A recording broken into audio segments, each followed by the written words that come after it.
تھے کہ یہ 2-4 لوگ ہیں، 10 15 20 لوگ جمع ہو جائیں گے، اور اس طرح کے لوگ بھی اگر ان کے ساتھ شامل ہو گئے تو ان کا راستہ نہیں روکا جا سکے گا۔ وہ سر جوڑ کے سوچنے لگے، ابو جہل کو کوسنے دینے لگے، اس نے کیوں یہ ظلم کیا کہ اس کا نتیجہ یہ پھر ہمیں بھگتنا پڑ رہا ہے، اس کے لیے کوئی تدبیر کرنی چاہیے، اس کے لیے کوئی حکمت سوچنی چاہیے۔ 26 سال کا نوجوان ہے، خطاب کا بیٹا ہے، نام عمر ہے، اپنے گھر کے اندر پیچ و تاب کھا رہا ہے کہ اگر یوں ہی اسلام پھیلتا رہا تو ہمارے بتوں کے خلاف اٹھنے والا یہ نظم اتنا پھیل جائے گا کہ روکنا مشکل ہو جائے گا، آباء و اجداد کی کہانیاں ختم ہو جائیں گی، یہ ایک نیا دین ایسے پنپتا رہا تو پھر اس کو روکا نہیں جا سکے گا، کون روکے؟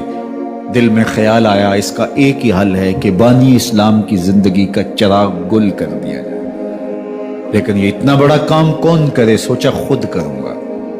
اٹھتی جوانی اور یہ پہلوانی کا زمانہ تھا عمر بن خطاب کا، اعضاء میں توانائی، طبیعت میں جوش، تلوار حمائل کی۔ دوپہر کے وقت خیال آیا تو کڑکتی دوپہر میں چل پڑے۔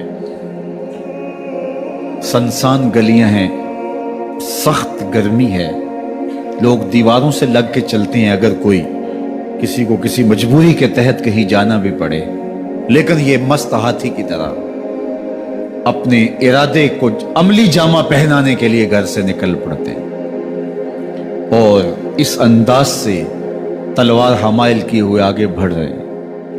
نعیم بن عبداللہ آگے سے آ رہے تھے، آنکھوں میں اترا ہوا نشہ دیکھا، کہانی سمجھ گئے، یہ بھی مسلمان ہو گئے تھے لیکن ابھی ایمان ظاہر نہیں کیا۔ کہا عمر کدھر کے ارادے ہیں؟ کہا بانی اسلام کا چراغ بجھانے جا رہا ہوں، یہ روز روز کی کہانی ختم کرنے جا رہا ہوں، آج حمزہ ایمان لائے ہیں، کل کوئی اور آ جائے گا، پھر اس تحریک کو روکنا مشکل ہو جائے گا۔ نعیم بن عبداللہ مسکرا کے بولے گھر کی خبر لی ہے؟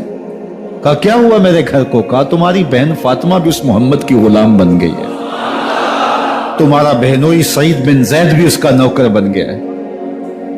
بس بپھر گئے، وہ جو غصہ تھا وہ ادھر منتقل ہو گیا، بہن کے گھر کا رخ کیا۔ جب دروازے پہ پہنچے تو اندر سے قرآن پڑھنے کی آواز آ رہی، جو کہا گیا تھا، جو سنا تھا، اس کا یقین پیدا ہو گیا، زور زور سے دروازے کو کھٹکھٹانے لگے۔ بہن نے دیکھا کہ بھائی ہے، جو قرآن پڑھ رہا تھا اس کو چھپا دیا اور خود دروازہ کھولا، بس پیٹنا شروع کر دیا، مار مار کے سر پھوڑ دیا، خون بہ رہا ہے۔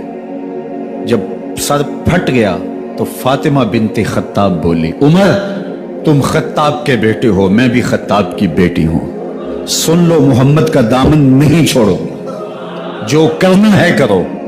جب یہ تیور دیکھے تو عمر کی حیرت انتہا کو چھو گئی، یہ کون سی قوت ہے جس نے ایک عورت کے اندر یہ جذبے رکھ دیے؟ کہا اچھا بتاؤ تم کیا پڑھ رہے تھے؟ کہا تم ناپاک ہو، تمہیں نہیں دوں۔ کہا کیسے دو گی؟ کہا پہلے غسل کرو۔ عمر غسل کر رہا ہے، سودا لینے کے لیے بازار گئے، ہاتھ اس کے بکے جس کے خریدار گئے۔ عمر غسل کر رہے ہیں، غسل کر کے باہر آئے تو بہن قرآن لے آئی، وہ کھجور کی چھالیں، وہ چمڑے کے اوپر لکھا ہوا قرآن سامنے رکھ دیا۔ عمر پڑھ رہے ہیں طٰہٰ ما انزلنا علیک القرآن لتشقیٰ، اے 14ویں کے چاند محبوب، قرآن اس لیے نازل تو نہیں کیا تھا کہ تم مشقت میں پڑ جائے، محبوب رحمت کے دروازے کھل رہے ہیں، کرم نوازیاں ہونے والی ہیں۔ عمر پڑھتے گئے، آنکھوں کے بندن ٹوٹ گئے، آنسو آنے لگے، ٹپ ٹپ آنسو گرنے لگے، عمر رو رہے ہیں، بدن کانپ رہا ہے۔ آئے کس ارادے سے تھے، اب حالت کیا ہوئی جا رہی ہے؟ اپنی بہن سے کہا، بہنوئی سے کہا جس در کے تم غلام ہوئے ہو کبھی میں بھی اس در کا غلام نہیں ہو سکتا؟ عمر کی کہیں عمر نہ برباد ہو جائے، مجھے اس چوکھٹ پہ لے چلو۔ کہا چلو ہم اس دہلیز پہ لے چلتے ہیں۔ تلوار اسی طرح حمائل کی ہوئی ہے، حضور دار ارقم میں ہے، یہ اسلام کی پہلی درس گاہ ہے، حضرت ارقم کا گھر، مسلمانوں کی تعداد بہت تھوڑی، یہاں چھپ کر کے دین سیکھتے ہیں۔